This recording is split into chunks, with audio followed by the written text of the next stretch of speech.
Welcome to our podcast where we cover unique and interesting stories for you.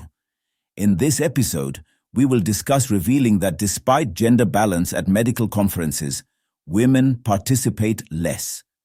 In a study published in the Lancet, researchers found that despite gender-balanced delegates, female participation in medical and scientific conferences is low.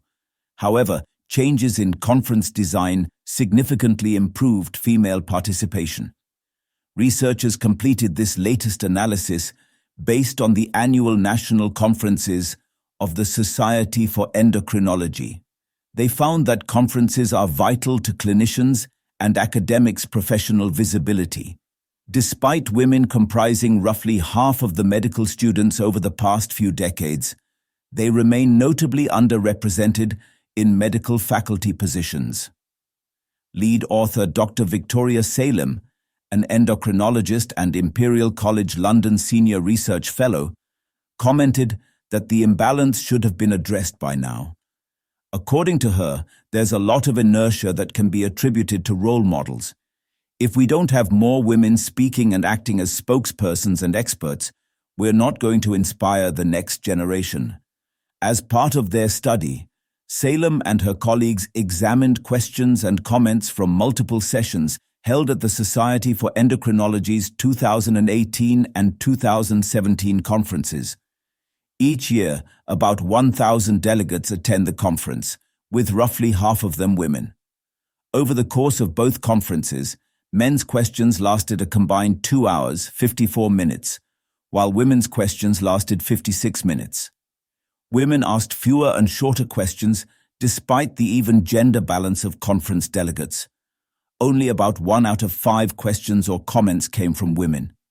It is still evident that there are differences in gender behavior, whether the cause is social engineering or biology. We must address this issue and include it among the platforms we provide for equal access to science, said Salem. Senior author Kevin Murphy, a professor of metabolism and endocrinology at Imperial College London, points out that there's a lot of talk about how women should be more involved, but the reality is that an environment has been created in which participating might be difficult. The authors conducted interventions aimed at improving the participation of women in the conference. The researchers worked with the conference organizers to ensure that more women sat in chairs.